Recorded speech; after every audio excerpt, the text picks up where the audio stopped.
Hello and welcome to banter with Chetan. Hello guys and welcome to banter with Chetan. दोस्तों आज हमारे साथ है अक्षय कदम, जिन्होंने इंजीनियरिंग करते टाइम अपना बिजनेस स्टार्ट किया था। तो चलिए आज उनसे ही जानते हैं कि उन्होंने अपना बिजनेस कैसे स्टार्ट किया, कैसे ग्रो किया। So welcome to banter with Chetan Akshay. Thank you Chetan, it is a pleasure being here. बहुत ही खुशी हो रही है मुझे आपके चैनल पे आके। Thank you. थैंक्स अक्षय। तो अक्षय आप थोड़ा अपने बारे में इंट्रोडक्शन दीजिए हमारे सब्सक्राइबर्स को। तो चेतन, जैसे कि आप जानते हो, मैं इंजीनियरिंग करते वक्त जब थर्ड ईयर में था उस वक्त हमने एक कोचिंग इंस्टीट्यूट स्टार्ट किया था। मेरे और दो दोस्तों के साथ हमने मिलकर एक कोचिंग इंस्टीट्यूट स्टार्ट किया था, जो हमने लगभग 2-2.5 साल तक चलाया। उसके बाद में मैं फॉर्मल एजुकेशन लेने के लिए या फिर बिज़नेस के बारे में ज़्यादा जानने के लिए मैं अपनी MBA करने गया था। तो वो मैंने पूरी की है IIM विशाखापट्टनम से। उसके बाद मैं फ़िलहाल एक मार्केटिंग मैनेजर के ओहदे से काम कर रहा हूँ एक प्राइवेट यूनिवर्सिटी के लिए चेन्नई में, और उसके पहले मैं 2 साल पॉलिसी कंसल्टिंग में था। तो जैसे कि आप जानते हो, मैं बिज़नेस की तरफ और हमेशा से एक मेरा इंक्लिनेशन रहा है, और आप हमेशा से ही जानते थे कि मतलब आपने भी थोड़ा बहुत देखा है मेरी जर्नी कैसे थी। Yes yes yes. तो अक्षय आपने जब बिजनेस स्टार्ट किया था, मतलब जो टाइम था इंजीनियरिंग का, तो उसके बारे में कुछ एक्सपीरियंस आप हमारे साथ शेयर करोगे? तो एक्चुअली कैसा होता है ना चेतन, मतलब हमारा हमेशा मतलब इंजीनियरिंग में जब होते हैं तो अलग अलग आइडियाज़ आती रहती है। तो फिर Yes. ऐसे होता है कि कॉलेज के पास कोई एक जेरोक्स शॉप है, तो यार हम सोचते हैं यार ये बंदा तो बहुत ही पैसे कमा रहा है, तो चलो किसी ना किसी दोस्त के साथ तो आपने डेफिनेटली ये प्लान किया होगा कि चलो एक जेरोक्स मशीन खरीदते हैं और यहाँ पे हम एक जेरोक्स शॉप डालेंगे। तो उसी तरह से ये जो कोचिंग इंस्टीट्यूट की आइडिया थी वो वहीं से उसी तरह से ये आइडिया आई थी हमें। तो मेरे जो फ्रेंड्स थे उनको एक दो उनके आसपास रहने वाले लोगों ने पूछा था कि आप सिखा सकते हो क्या। तो बेसिकली हमारा जो बिज़नेस था वो हमने Yes. एक बड़े भाई के हिसाब से शुरू किया था कि एक बड़ा भाई अपने छोटे भाइयों को बहनों को जिस तरह सिखाएगा उस तरह हम उन्हें सिखाना चाहते थे। तो ये आइडिया थी उसके पीछे। ओके। तो आपका बिजनेस एक कोचिंग क्लासेस था जिसमें आप बच्चों को पढ़ाते थे, और हाँ। आपका एम उसमें ये नहीं था कि आप पैसा अर्न करें, बट जब वो ग्रो होते गया तब आपका इनकम भी उससे स्टार्ट हो गया। हाँ, बेसिकली हमने शुरुआत की थी 2 स्टूडेंट्स से, और उससे ओके। हम बढ़े। जब हम 2 साल उसमें जब हमने काम किया तब at the end of it हमारे पास करीब करीब 100 से ज़्यादा स्टूडेंट्स थे। तो That is वो great. वो एक चीज़ थी कि मतलब उसमें से हमने इंजीनियरिंग थर्ड ईयर में थे, तो बस पॉकेट मनी के लिए और थोड़ा बहुत ज़्यादा पैसा मिल जाए उससे ये कोशिश थी हमारी। Okay okay. अक्षय, आपने बिजनेस भी किया है, आपने MBA भी किया है, वो भी एक अच्छे कॉलेज से IIM। तो मुझे आपसे कुछ बातें पूछनी थी इन केस ऑफ बिजनेस। अगर किसी को बिजनेस स्टार्ट करना है तो ऐसी कौन सी चीज़ें हैं जो उनको मतलब लगेगी बिजनेस स्टार्ट करने के लिए? देखिए, जो बेसिक्स है, एक्चुअली ऐसा हुआ कि हमने जब बिज़नेस स्टार्ट किया था तब कोई फॉर्मल एजुकेशन मेरे पास थी नहीं, लेकिन ओके। हम अपना कॉमन सेंस यूज़ करते गए, डिस्कशन करते रहे, हमेशा चर्चा करते रहते थे कि क्या करना है, कैसे करना है, वगैरह वगैरह। लेकिन जब मैंने फॉर्मल एजुकेशन लिया तब तो पता चला कि अरे ये तो वही चीज़ है जो हमने की थी। तो बस यही है कि एक सिस्टमैटिक तरीके से हम वो चीज़ अभी पढ़ रहे हैं नए से। तो ये जो फॉर्मलाइजेशन है, ये जो सिस्टमैटिक अप्रोच है, वो बहुत ज़रूरी था। और इसी बिज़नेस से मैंने MBA जो करने का सोचा था कि यार कि एक बिज़नेस आइडिया दिमाग में हमेशा होती है और हमेशा उस हिसाब से हम सीखते जाते हैं। तो सबसे पहली चीज़ जिस चीज़ की ज़रूरत होती है बिज़नेस के लिए वो है आप किस प्रॉब्लम को एड्रेस कर रहे हो। तो वो जो सोल्यूशन ओके होता है वो क्या है। ओके। जो कि सॉल्यूशन सोसाइटी में भी हो सकता है, आप खुद भी उसको एक्सपीरियंस कर सकते हो, या फिर किसी और का एक्सपीरियंस से आप वो प्रॉब्लम्स ढूंढ सकते हो। हाँ, तो ये जो प्रॉब्लम स्टेटमेंट जो होती है ना आपकी, वो सबसे इम्पॉर्टेंट है। तो फॉर एग्जांपल मैं आपको जैसे जैसे बताते जाऊँगा तो हमारी जर्नी किस तरह से अनफोल्ड होती गई वो भी बताऊँगा। तो हमारा ओके ऐसा था कि मैं खुद मैं नासिक सिटी में रहता हूँ, जो कि प्रिडोमिनेंटली मराठी स्पीकिंग यहाँ पे सब कोचिंग इंस्टीट्यूट्स वगैरह होते हैं। तो मैं खुद एक यस। इंग्लिश मीडियम स्कूल से होने की वजह से मुझे ये पता था कि प्रॉब्लम ये है कि जो इंग्लिश मीडियम के स्टूडेंट्स हैं उनको पूरी तरह से English medium inclined coaching institute नहीं है।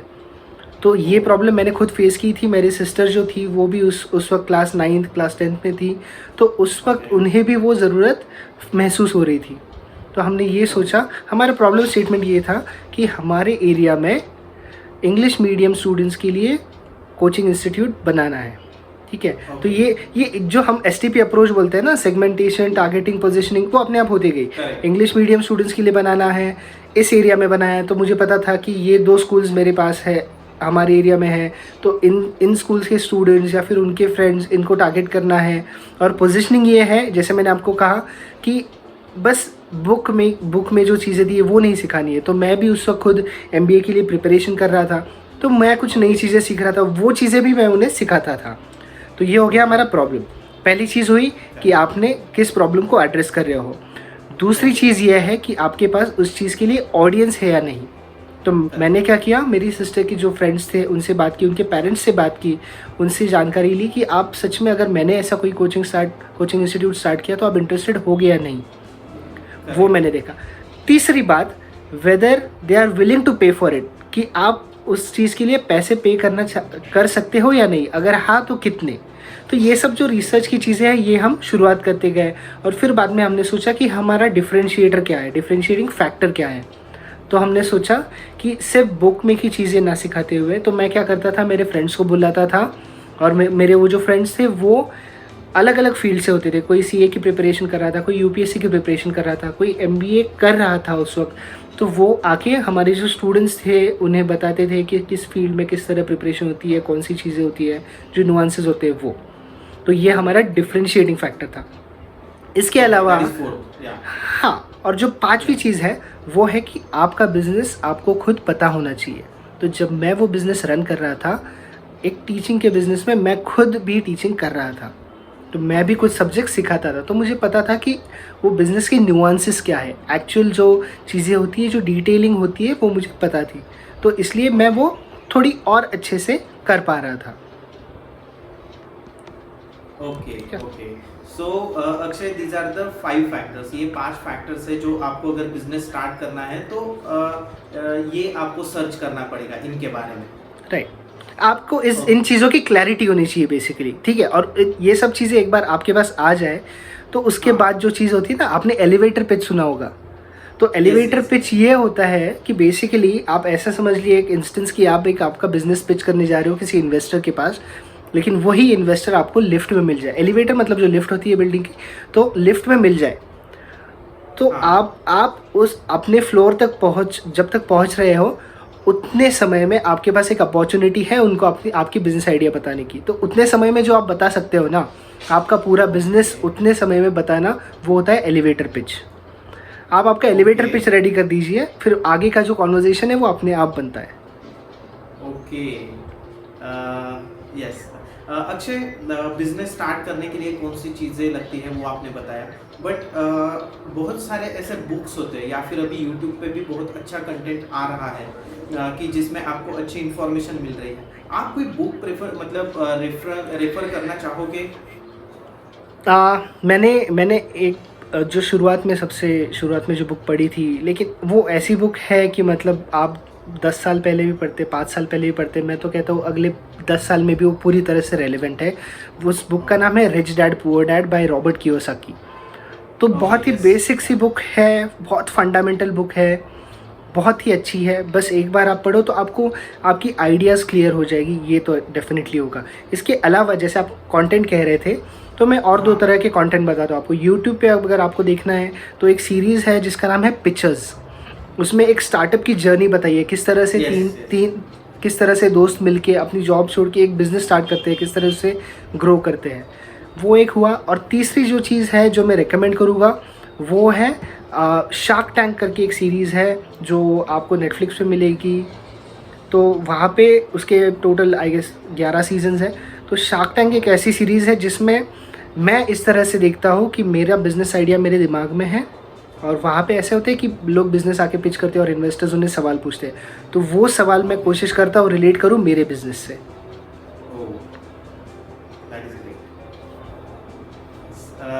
अक्षय, बहुत सारे लोग बिजनेस स्टार्ट करते हैं, बिजनेस स्टार्ट कर देते हैं, बहुत सारा पैसा उसमें इन्वेस्ट कर देते हैं, बट बहुत कम लोग ऐसे होते हैं कि जिनको उसमें सक्सेस मिलता है या फिर अच्छे रिटर्न्स मिलते हैं। तो क्या फैक्टर्स है कि अगर आपको अपना बिजनेस अच्छे से सक्सेसफुल बनाना है तो ऐसे कौन से फैक्टर्स हैं कि जिनके ऊपर फोकस करना चाहिए? एक्चुअली हम मैंने जो छोटा सा जो हमारा बिज़नेस था तो वो Okay. हमने 2-2.5 साल तक चलाया, उसके बाद हम अपने अपने रास्ते चले गए, वो तो हमें जाना पड़ा। लेकिन आज ना हमेशा मेरे दिमाग में ये होता है कि बिज़नेस कोई बिज़नेस स्टार्ट करना है, 1-2 आइडियाज़ हमेशा मेरे दिमाग में चलते रहती है। लेकिन कुछ चीज़ें जो उन 2-2.5 सालों में जो मैंने सीखी है, जो बहुत ही ज़रूरी है, उसमें से सबसे पहली चीज़ है इसे अगर आप टेक्निकल टर्म्स में कहो तो उसे कहते हैं बूटस्ट्रैपिंग। तो बूटस्ट्रैपिंग क्या होता है?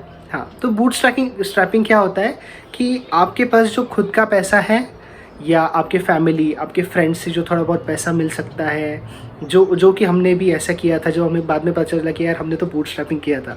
तो फैमिली का पैसा है या फिर इनिशियल जो प्रॉफिट्स आते हैं, मैंने जैसे कहा ना पहले 2 स्टूडेंट्स थे, तो वो 2 स्टूडेंट्स की जो फ़ीस आती थी उससे हम फिर थोड़ा करते करते एक मोमेंट आया जब हमने डिसीजन लेना था कि इसका क्या, कि कितनी स्केल अप करें इस बिज़नेस को। तो उस वक्त हमने एक ऐसी चीज़ देखी कि एक 1200 मतलब करीब 1000-1200 स्क्वायर फीट का एक एरिया था, वो हमने ले लिया। That was a big step. ये डिसीजन जो लेना था that was a calculated risk that we took. तो हमने वो रिस्क ली और स्केल अप कर दिया। 4 स्टूडेंट से लेके हमारी कैपेसिटी हो गई 100 स्टूडेंट्स की, और 2 साल में हम वो अचीव भी कर पाए। ठीक है, तो इसके पहले बूटस्ट्रैपिंग ये कंसेप्ट बहुत काम आया हमें। जैसे ही प्रॉफिट्स बनते थे हम बिज़नेस में वापस डालते थे ताकि वो और ग्रो हो सके, और फिर बाद में हमने थोड़ा प्रॉफिट उसमें से निकालना शुरू किया। ठीक है, और उसके बाद में हाँ, तो होता क्या है, ये स्केलेबिलिटी जो चीज़ है ना, आफ्टर अ पॉइंट आपको ये सोचना होता है कि आपका बिज़नेस स्केल हो सकता है या नहीं। तो वो किस मोमेंट पे आपको करना है, दैट इज़ वेरी इंपॉर्टेंट। और इस चीज़ में मैं आपको एक एग्जांपल बताना चाहूँगा। जो हमने कोचिंग इंस्टीट्यूट स्टार्ट किया था, तो नेटवर्किंग जो चीज़ है ना, आपके जो कॉन्टैक्ट्स होते हैं या फिर आपके जो दोस्त होते हैं, जो आपके पहचान के लोग होते हैं। हमने कोचिंग इंस्टीट्यूट स्टार्ट किया तो हमारे सामने एक प्रोफेसर रहते थे, तो और उनका एक छोटा बिज़नेस था केटरिंग का वगैरह। तो वो उनका साइड बिज़नेस था। तो उन्होंने जो कोचिंग में लगने वाली जो चेयर्स थी हमें बैठने के लिए वगैरह, तो वो 2 महीने के लिए हमें यूज़ करने के लिए दे दी कि बच्चों आप क्लासेस स्टार्ट कर रहे हो, ये लो चेयर्स आप यूज़ करो, आप खुद की जब खरीदोगे तो मेरी वापस दे देना। तो ये जो हाँ, तो ये चीज़ जो होती है ये आपको हमेशा ही काम आती है।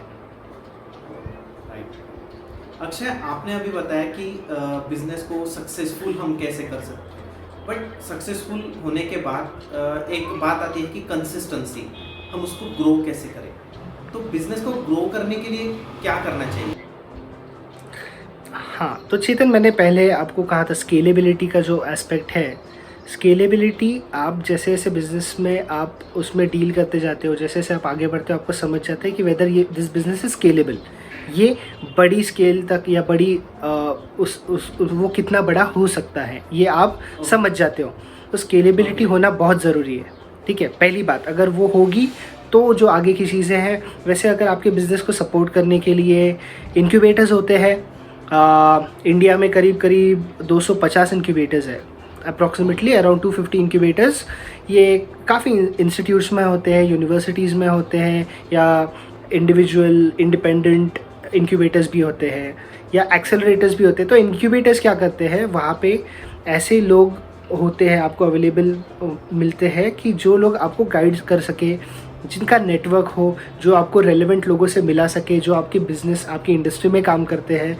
और इसके अलावा जो बेसिक चीज़ें होती है, जैसे आपको कोई मीटिंग करनी है तो आपको एक छोटी सी स्पेस होनी चाहिए जहाँ पे आप वो मीटिंग कर सको, तो वो स्पेस आपको इंक्यूबेटर देता है। आपको कनेक्टिविटी चाहिए, आपको सिस्टम चाहिए, तो ये सब चीज़ें वहाँ पे मिलती है। और इंक्यूबेटर में एक और चीज़ होती है, उससे कहते हैं एक्सेलरेटर्स।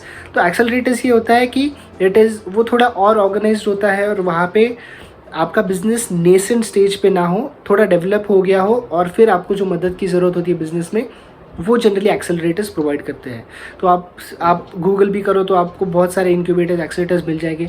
गवर्नमेंट भी स्टार्टअप इंडिया के अंडर, या फिर बहुत सारी दूसरी पॉलिसीज़ है जिसके अंडर इंक्यूबेटर्स को फंड करती है। तो आपके वो फंडिंग अवेलेबल है, आपको वो ढूंढना है। ऐसा भी हो सकता है कि आप ही के गली में जो कॉलेज है वहाँ पे भी एक छोटा सा इंक्यूबेटर हो। Correct, yes. ठीक ठीक है। और सबसे इम्पोर्टेंट चीज़ जो होती है एक एंटरप्रेन्योर के लिए या कोई भी बिज़नेस स्टार्ट करने से पहले, वो होता है हसल। मतलब जो कहते हैं आपका जो ड्राइव होता है, जो चीज़ आपको Correct. ड्राइव कर रही है, वो सबसे इम्पोर्टेंट है। मतलब ऐसा होता है कि आप सोते हुए खाते हुए दिन भर आपके बिज़नेस के बारे में जब सोचते हो, तब आप समझ लेना कि आपकी वो जो ड्राइव है वो है।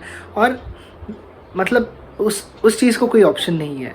there is no other thing more important than the drive that you have, the passion that you have, ठीक है। Correct. और फिर बाद में इन्वेस्टमेंट्स तो मतलब इनक्यूबेटर्स हुआ, उसके बाद में इन्वेस्टमेंट आनी है तो एंजल इन्वेस्टर्स होते हैं, जो इंडिविजुअल्स हाई नेटवर्थ इंडिविजुअल्स होते हैं जो इन्वेस्ट करना चाहते हैं हाई रिस्क बिजनेसेस में, और वेंचर कैपिटलिस्ट होते हैं which is a more organised form of investment.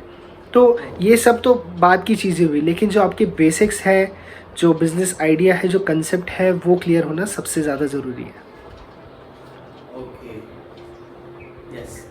तो अक्षय, आपने प्रॉपर फ्लो बताया कि बिजनेस स्टार्ट कैसे करें, उसके बाद उसको सक्सेसफुल कैसे बनाएं और फिर उसको ग्रो कैसे करें।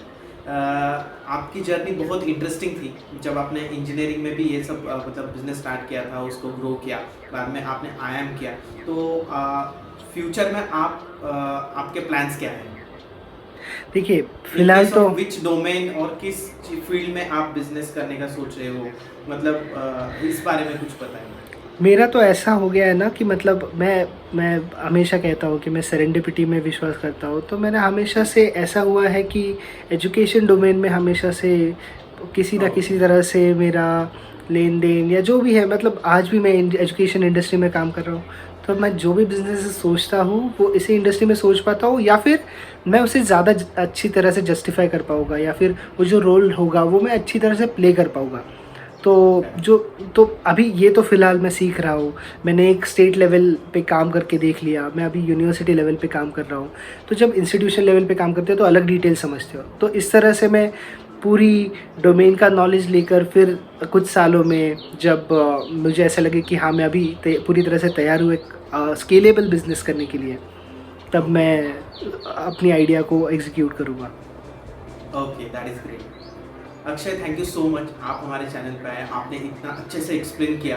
Thanks Akshay. Thank you, bye, sir. Take care. Thanks. या